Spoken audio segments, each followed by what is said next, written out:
भगवान की जय, बोलो कृष्ण कन्हैया लाल की जय, बोलो गिरधारी भगवान की जय हो। इस प्रकार से इंद्र इधर कुपित होकर घनघोर बारिश से ब्रज को डुबा डाला है, लेकिन कन्हैया की कृपा से आज सभी ब्रजवासी सुरक्षित हैं और सारे पानी खत्म हो गए। इंद्र भगवान के सभी पानी खत्म हो गए।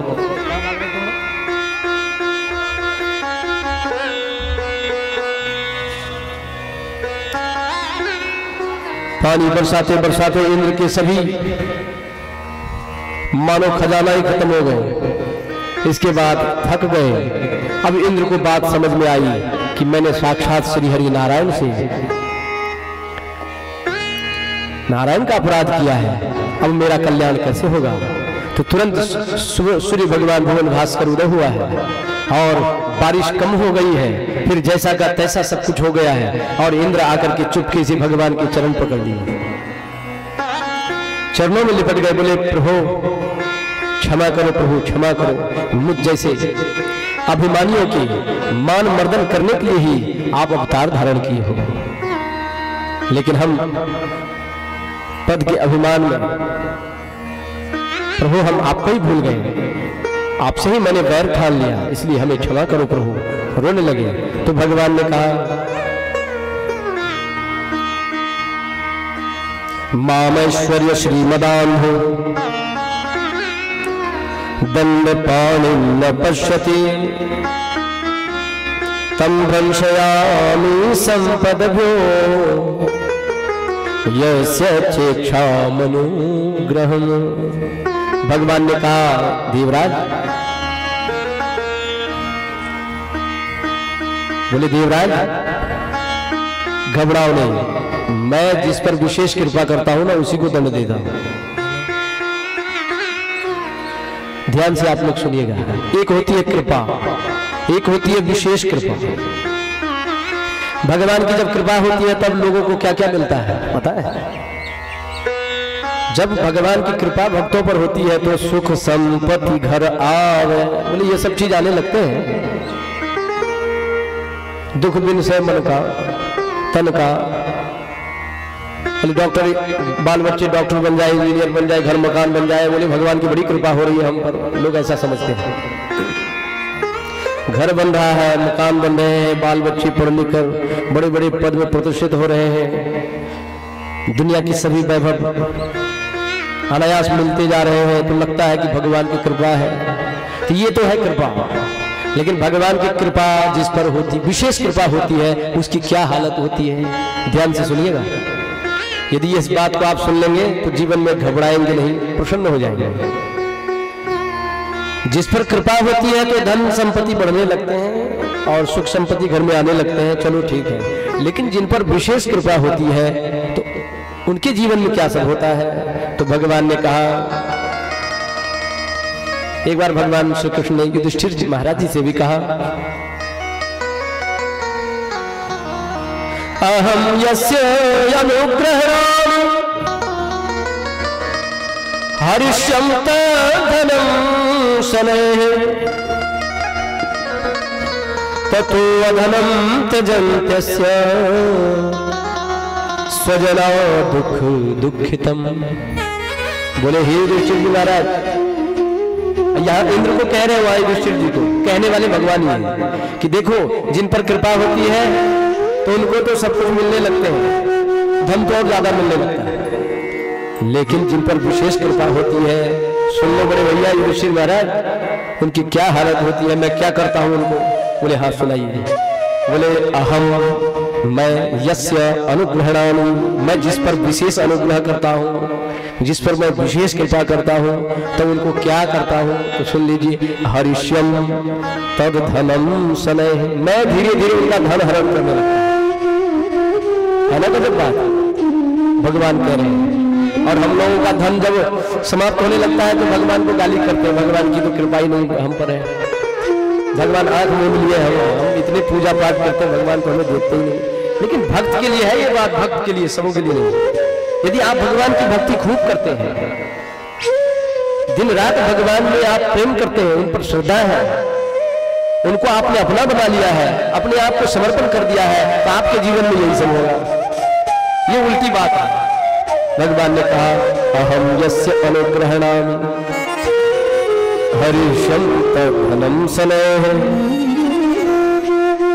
ततो अधनम त्यजन्तस्य स्वजना दुख दुखितम।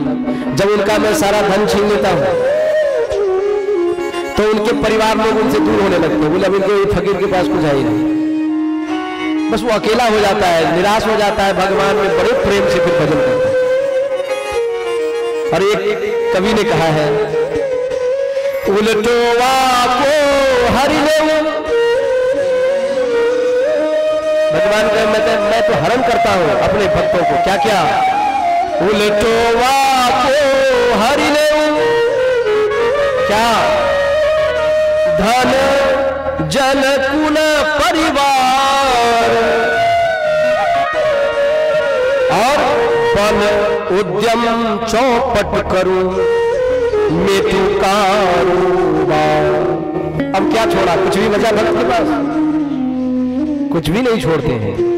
धन जन कुल परिवार शारीरिक बल उद्यम व्यापार है ना, सब कुछ चौपट करूं और मेतु कारोबार। उनको फकीर बना देता हूं। युधिष्ठिर जी महाराज घबरा गए। बोले प्रभु तब आपकी भक्ति कौन करेगा? आपने कुछ छोड़ा ही नहीं, फिर तो सब लोग घबरा जाएंगे। आपकी भक्ति क्यों करेंगे भला? बोले भैया आप जानते नहीं, जिस पर मेरी विशेष कृपा हो जाती है सब कुछ तो लुट जाता है, फकीर हो जाता है। लेकिन जब मेरी विशेष कृपा होती है तो मैं उसके पीछे पीछे घूमता रहता हूं कि मेरे बेटे को कौन चीज की आवश्यकता पड़ जाए, मेरे भक्त को कौन सी चीज की आवश्यकता पड़ जाए, क्या आवश्यक है, क्या जरूरी है, फिर मैं ही उनके पीछे पीछे घूमता रहता हूं। साधारण लोग भगवान के पीछे घूमते हैं और जो सच्चे भक्त हैं उनके पीछे भगवान घूमते हैं। इसलिए कबीर बाबा ने कहा कबीरा मन निर्मल भया जैसे गंगा नीर, पीछे पीछे हरि फिरे कहत कबीर कबीर। पीछे से भगवान कहते हो कबीर, ओ मेरे भक्त कबीर रुक, तुझे क्या चाहिए? वो तेरे पैर में जूते नहीं ले। कबीर कहते मुझे नहीं चाहिए। भगवान पीछे पीछे पुकारते हैं कहते कबीर कबीर। यदि आपकी भी निष्काम भक्ति हो तो आपके पीछे भी भगवान हो, और सकाम भक्ति रहेगी तब भगवान धन संपत्ति तो देंगे, लेकिन आत्म कल्याण कैसे होगा? इसके लिए आपको निष्काम भक्ति करनी होगी। बोलो भागवत भगवान की जय, बोलो भक्त वत्सल भगवान की जय। इसलिए देवर्षि देवराज इंद्र भगवान के चरण पकड़कर रो रहे हैं कि प्रभु मैंने आपको पहचाना नहीं, इसलिए आपके भक्त ब्रजवासियों को मैंने दुखित किया, इसलिए मुझे क्षमा करो। मैं तो दंड का लायक हूँ, जो भी दंड देना चाहो प्रभु मुझे दो। भगवान ने कहा देखो जिस पर मैं विशेष कृपा करता हूँ उन्हीं को दंड देता हूँ। उनका सारा अभिमान, मेरे भक्त के मन यदि अभिमानी हो गया है तो मैं उनके अभिमान को तोड़ दूंगा। मेरे भक्त यदि धनाभिमानी हो गया तो मैं धन छीन लूंगा। मेरे भक्त यदि विद्याभिमानी हो गए तो मैं विद्या छीन लूंगा। पदाभिमानी हो गए तो उनके पद छीन लूंगा, लेकिन उनका मैं कल्याण कर दूंगा। इसलिए आज देवर्षि देवराज इंद्र भगवान की इस वाणी को सुनकर प्रसन्न हुए हैं, और आज देवराज इंद्र ने ही और गौ माता दोनों ने मिलकर भगवान का अभिषेक किया है, और यहीं से भगवान का नाम गोविंद पड़ा है। बोलो गोविंद भगवान की जय। अब यहाँ से भगवान का नाम एक नाम गोविंद पड़ा है। गोविंद मेरो है गोपाल मेरो है, गोविंद मेरो है गोपाल मेरो है, गोविंद मेरो है गोपाल मेरो है।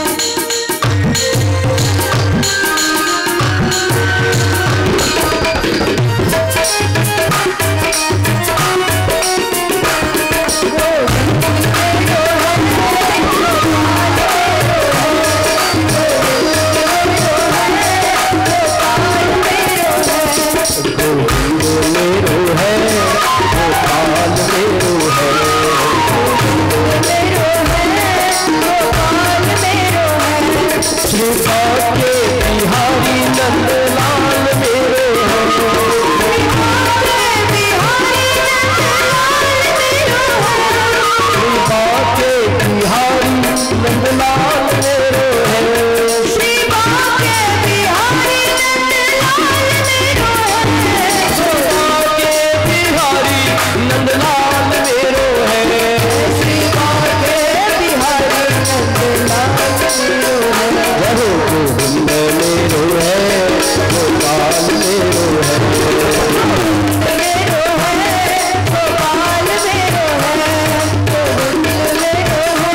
प्रकार भगवान की लीलाएं ब्रज में चल रही है।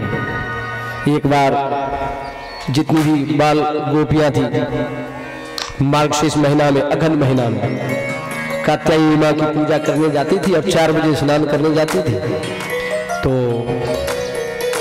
भगवान को लगा कि ये लोग भक्ति तो मेरी कर रही हैं, लेकिन शास्त्र का ज्ञान इनको नहीं है, क्योंकि ये लोग ब्रह्म मुहूर्त 4 बजे में बिना वस्त्र के स्नान करती थी।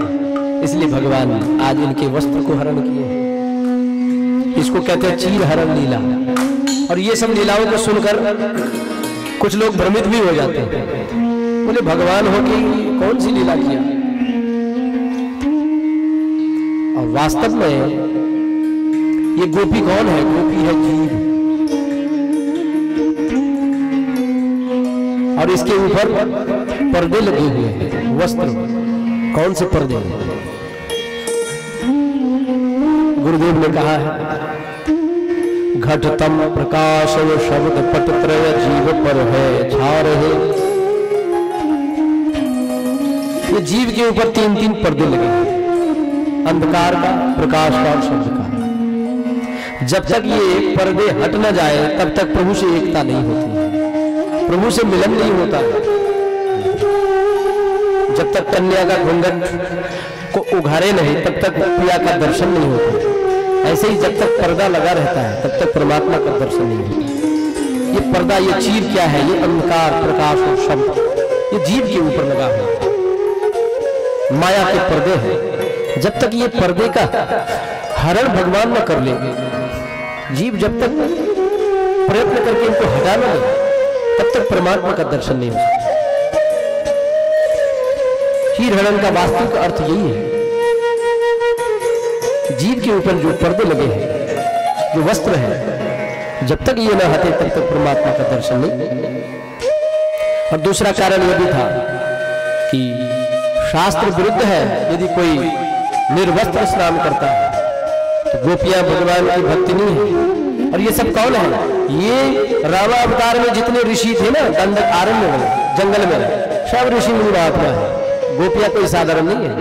भगवान राम जब वनवास काल में जब विचरण कर रहे थे तो भगवान के दिव्य रूप को देखकर ये सब ऋषि मुनि मोहित हो गए थे। आप रामायण पढ़िए तो भगवान ने कहा, इस युग में मैं तो मर्यादित हूं। मर्यादा पुरुषोत्तम लोग कहते हैं।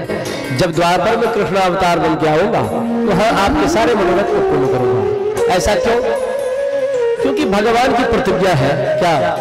ये यथा माम प्रपद्यन्ति तथा भजाम्यहम्। जो भगवान की जिस भावना से भक्ति करता है, भगवान उसके लिए वही होना पड़ता है।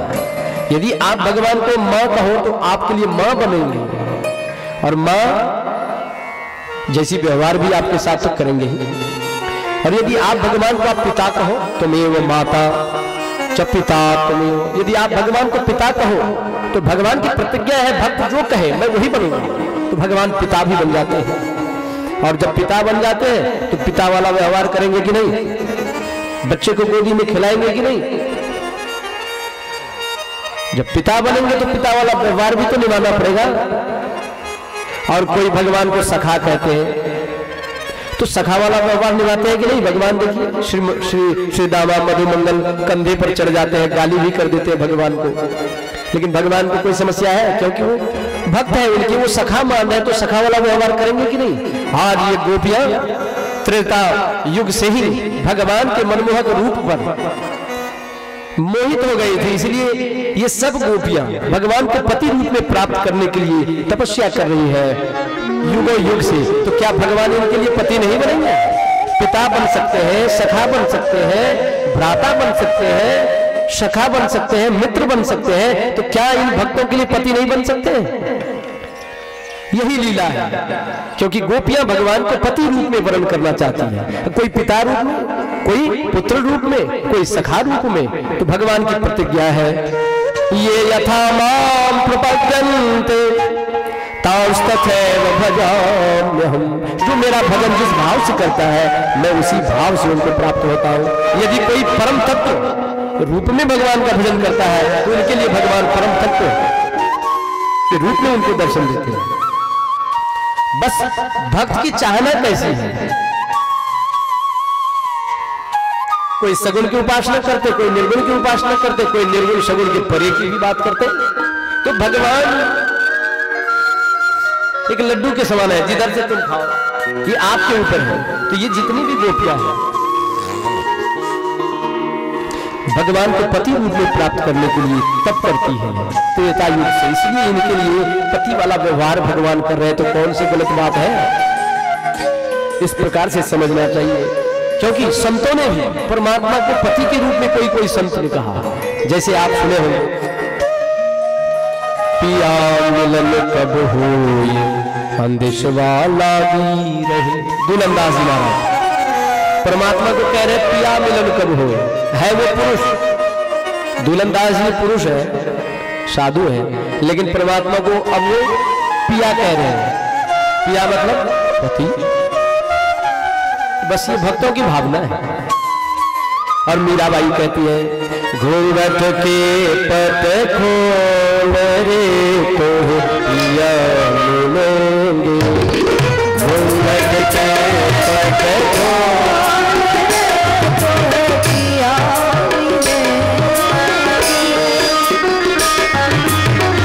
घूंघट के पट खोल रे तो पिया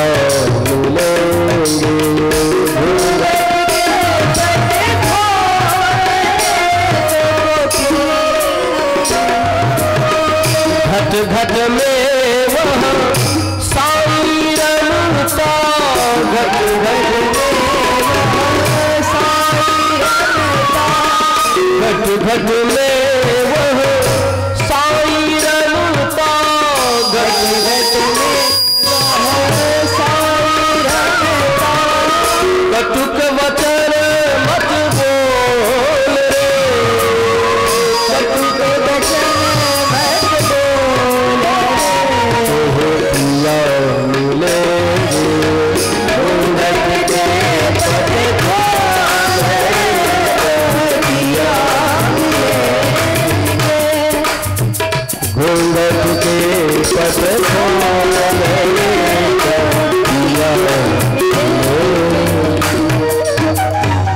बोलो सद्गुरु भगवान को।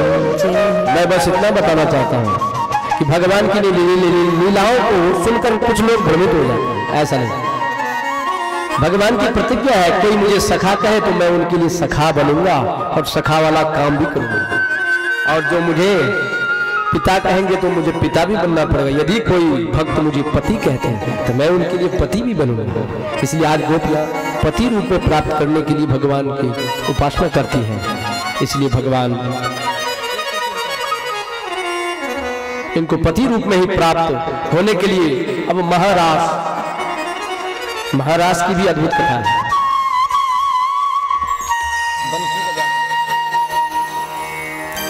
आज भगवान गोपियों के मनोरथ पूर्ण करने के लिए त्रेता युग में जो वचन दिया था, आज वह वचन पूरा करने के लिए अंतिम बारी है। इसके बाद भगवान इन लोगों से वियोग हो जाएंगे, क्योंकि भगवान को अब मथुरा भी जाना है। अब ब्रजधाम की लीला समाप्त होगी, उनसे पहले सभी गोपियों के मनोरथ पूर्ण करने के लिए आज में भगवान ने एक अद्भुत बंसी बजाई है। और ये भगवान की बंसी कौन है? भगवान भोलेनाथ ही बंसी के रूप में।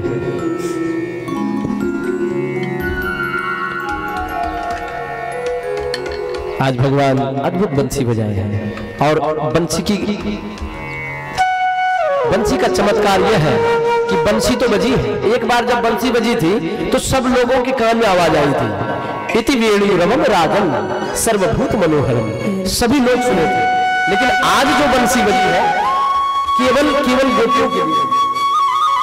क्यों गोपियों के लिए? क्यों? क्योंकि गोपी ही वो अधिकारिणी है, वो भक्तिनी है।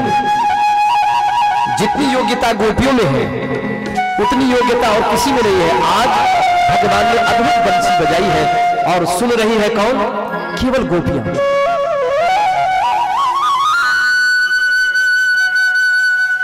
एक गोपियां घर में गाय दूह रही और जैसे बंसी की आवाज सुनी है, पता है क्या हुआ? महाराज गाय की दोहनी दूध वहीं छोड़कर भग गई है। भगवान की बंसी बजी है।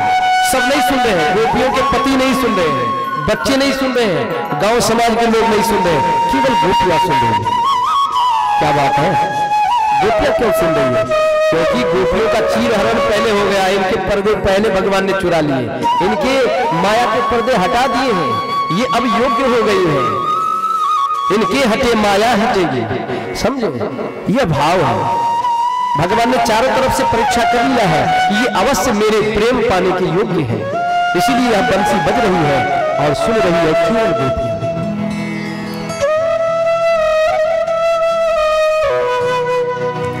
और हमारे काठमांडू से आए हैं रोहित राणा जी, देखिए लगते हैं कि साक्षात कन्हैया जी बंसी बजा रहे हैं।